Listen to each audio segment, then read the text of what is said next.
Seminário no Ar, um estudo bíblico sobre o tema Reino de Deus e Reino das Trevas, aula número 47. O Reino de Deus não pode tolerar a rebeldia. Eu quero caracterizar a rebeldia e por que ela não pode ser tolerada no Reino de Deus. Rebeldia é uma atitude relativamente comum em nossos dias.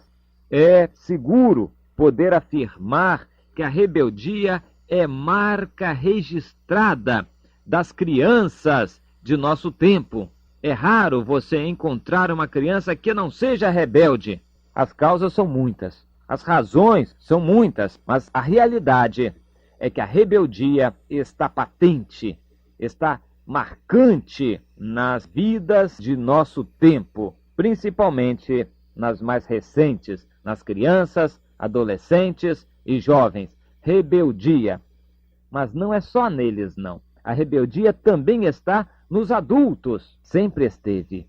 A rebeldia no coração pode ser mascarada, pode ser tampada, mas tirá-la, extirpá-la, acabar com ela, é uma operação espiritual, sobrenatural, que só Deus pode fazer. A Bíblia nos ensina a cuidar da criança. Diz que a estultícia, a rebeldia também está incluído aí, está ligada no coração da criança. A vara da disciplina é que vai retirá-la. Nós devemos entender que a rebeldia é inerente à própria natureza humana. Em outras épocas ela era mascarada, escondida. Em nossos dias, as pessoas adultas conseguem esconder, dissimular a sua rebeldia, mas não extirpar. Para retirar, acabar com a rebeldia dentro de uma pessoa, só mesmo a operação do Espírito Santo de Deus. E eu poderia afirmar, a rebeldia é obra da carne. E para extirpar uma obra da carne, só mesmo uma operação do Espírito Santo de Deus. Não há outra maneira. Não adianta dialogar, não adianta querer convencer as pessoas. Rebeldia é uma atitude carnal. Só mesmo uma operação sobrenatural, espiritual, pode resolver este problema. Veja o que a Bíblia diz a respeito deste assunto. 1 Samuel 15, 22. Porém Samuel disse ao rei Saul: tem porventura o Senhor tanto prazer em holocaustos e sacrifícios, quanto em que se obedeça a sua palavra? Eis que o obedecer é melhor do que o sacrificar, e o atender melhor do que a gordura de carneiros. Onde se lê holocaustos e sacrifícios, você leia atos religiosos. Hoje em dia não há holocaustos e sacrifícios como havia antigamente, mas há atos religiosos, a religiosidade. Então, em outras palavras, podemos dizer, obediência é melhor do que programas na igreja, do que atos religiosos. Obedecer é melhor do que religiosidade. É mais ou menos assim que devemos entender. E o texto continua: porque a rebelião é como o pecado de feitiçaria, e a obstinação é como a idolatria e culto a ídolos do lar. Isto é o que Deus disse através de Samuel. Preste atenção, a rebelião, a rebeldia é como feitiçaria. Uma pessoa rebelde pode até ser crente. Aos olhos de Deus, é a mesma coisa que uma pessoa feiticeira, que uma pessoa que consulta Satanás, que obedece a Satanás, que ouve a voz de Satanás, que conversa com Satanás. Um crente rebelde, eu vou repetir, um crente que não obedece, que não se submete, que é rebelde, este crente é aos olhos de Deus a mesma coisa que um feiticeiro. E a obstinação.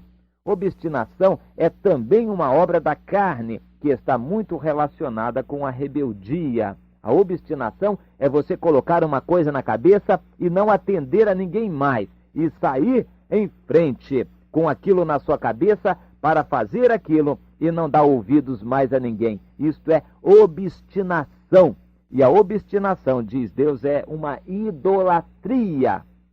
Desta forma, estas duas atitudes que estão relacionadas e no fundo são a mesma coisa, o fruto da carne, obras da carne. Não pode agradar a Deus aquele que pratica estas coisas. Isto precisa ser extirpado, porque senão a pessoa está condenada. É muito clara a palavra de Deus. Gálatas, no capítulo 5, de 16 a 23. Aqueles que praticam isto, a rebeldia, as obras da carne, não poderão herdar o reino de Deus. E se você, meu irmão, pratica esta obra da carne, você não herdará o reino de Deus. E estamos falando de reino de Deus, você não entrará nele se você não se submeter. O contrário de rebeldia é a submissão. Aprenda que igreja é povo e você deve estar submisso na igreja a alguém. E esta sua submissão deve ser real, verdadeira, não só formal, em palavras, mas deve ser uma submissão verdadeira a alguém aqui na terra. Caso contrário, a sua atitude se caracterizará como rebeldia e estará incorrendo nas condenações bíblicas que a rebeldia acarreta. Vamos ver 2 Pedro 2, versículos 2 a 10.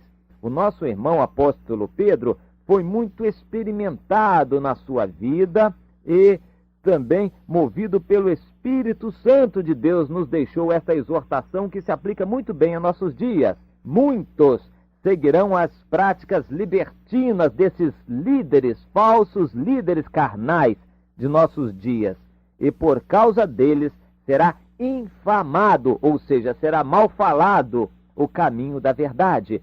Hoje é exatamente isto que acontece, por causa de falsos obreiros, missionários, pastores que andam envergonhando o nome do Senhor, o caminho da verdade é infamado. Hoje o mundo fala muito mal da igreja, do caminho de Deus, por causa de falsos líderes, aos quais o apóstolo Pedro chama de lobos, que não são, na realidade, ovelhas, são lobos, são ministros de Satanás. E diz mais, especialmente esses que andam segundo a carne, em imundas paixões e menosprezam qualquer governo. São pessoas que não se submetem a ninguém. Eles querem ser os tais dentro da igreja, querem mandar na igreja. Abrindo um parênteses, você conhece alguém assim? Tome cuidado, bastante cuidado. Estas pessoas estão no caminho do inferno. São atrevidos, segundo o apóstolo Pedro, 2 Pedro 2:10, arrogantes, não temem difamar as autoridades que Deus constituiu na sua igreja e as autoridades mundanas também, seculares. Deus constitui as autoridades, nós devemos nos submeter. E aqueles que não se submetem, estamos falando de crentes, que não se submetem, são rebeldes, portanto incorrendo na condenação que a rebeldia acarreta. Vamos agora ao Salmo 66, versículo 7. É dito: Deus domina eternamente pelo seu poder, portanto, não se exaltem os rebeldes. É Deus quem domina. Na igreja, quem manda deve ser o Senhor. Ninguém deve se colocar na posição de sócio de Deus. O Senhor é o Deus, o rei da sua igreja. Ele manda na sua igreja, ele domina a sua igreja. Não haja rebeldes. Cuidado, os rebeldes, porque a sua condenação será terrível. Cuidado, meu irmão, minha irmã, se você não está submisso a ninguém, procure um pastor para a sua vida, uma pessoa que tenha qualificações espirituais para dirigir e orientar espiritualmente a sua vida e se submeta a ela, submetendo-se em consequência a Deus. Não seja rebelde. A rebeldia é um pecado seríssimo aos olhos de Deus. Deus tem misericórdia daquela pessoa que é fraca, mas ele não tem misericórdia do rebelde. Vamos ver Salmo 67, versículo 1. Deus tenha misericórdia de nós e faça resplandecer sobre nós o seu rosto. É o que está dito lá, como também no Salmo 68, versículo 5. Ele, Deus, é pai de órfãos, é juiz de viúvas. Deus defende o fraco, o necessitado. É Deus verdadeiro em sua santa morada para cuidar de todos os fracos. Ainda no Salmo 68, versículo 6, é dito: Ele faz o solitário viver em família. Os rebeldes, entretanto, habitam em terra seca, estéril. Deus cuida dos desamparados, solitários, fracos, órfãos, viúvas.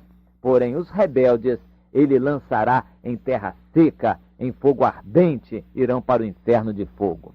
Vamos ver ainda o que disse o nosso irmão Pedro em 2 de Pedro 2, versículos 20 e 21, a respeito dessas pessoas que são enredadas. Veja lá, se depois de terem escapado da contaminação ou das contaminações do mundo, mediante o conhecimento do Senhor e Salvador Jesus Cristo, se deixam enredar de novo e são vencidos, tornou-se o seu último estado pior do que o primeiro, pois melhor lhes fora nunca tivessem conhecido o caminho da justiça, do que após conhecê-lo, volverem para trás, apartando-se do santo mandamento que lhes fora dado.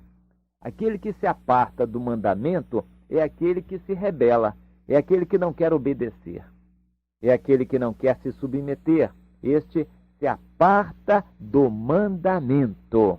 É assim que o apóstolo Pedro trata estas pessoas que são enredadas pelos falsos obreiros, falsos apóstolos, falsos missionários, falsos pastores, falsos líderes. Estas pessoas que ficam enredadas por eles são suas vítimas, mas também são condenadas por Deus. Tome cuidado, meu irmão. Você pode não estar agindo diretamente, mas você pode estar sendo enganado por uma pessoa assim. Você pode estar sendo enredado por esta trama que não é de Deus, mas é de falsos obreiros, cujo Deus é o próprio ventre, como diz a Bíblia. Ainda nós lemos em 2 de Pedro 3, versículos 3 e 4. A segunda carta de Pedro, bem como a de Judas, são dirigidas especialmente a este tipo de gente, como um alerta para nós, a quem os fins dos tempos têm chegado. Escarnecedores que hão de dizer, onde está a promessa da sua vinda? Hoje nós vemos nas igrejas gente escarnecendo. Eles não estão propriamente zombando, dizendo que Jesus não está vindo, mas estão zombando por outras razões da piedade, da oração, da consagração daqueles que buscam a Deus. São carnais, escarnecedores, zombadores, gozadores, se é que podemos dizer assim, numa expressão compreensível. Estão brincando com coisa séria na igreja, estão com músicas profanas, envergonhando o nome de Deus na igreja. Tome cuidado. No versículo 6 nós lemos, pelas quais coisas, rebeldia e escárnio, pereceu o mundo no dilúvio. Vamos nos lembrar do tempo de Noé. Era quando as pessoas zombavam de Deus e o dilúvio veio e condenou a todos. Assim virá brevemente Jesus para fazer juízo aqui na terra. E no versículo 12 diz que nós devemos ser assim, aguardando e apressando-nos para a vinda do Senhor, em que os céus se desfarão em fogo e os elementos abrasados se desfarão. Estes elementos estarão abrasados pelo fogo do juízo de Deus. Deus vem fazer juízo. Meu irmão, o trato verdadeiro com a rebeldia é entregar-se a Deus e submeter-se. Número 16, 28. Números 16, 28. Nisto conhecereis que o Senhor me enviou. Nisto conhecereis. É entregar-se a Deus para conhecer que Deus de fato é quem enviou seus obreiros, que Deus fez a obra. Tome cuidado com a rebeldia, observe bem aquilo que você está ouvindo e vendo para saber se realmente aquilo é de Deus. Se for de Deus, prossiga em frente. Se não for de Deus, tome cuidado, saia antes que seja tarde demais. Amém.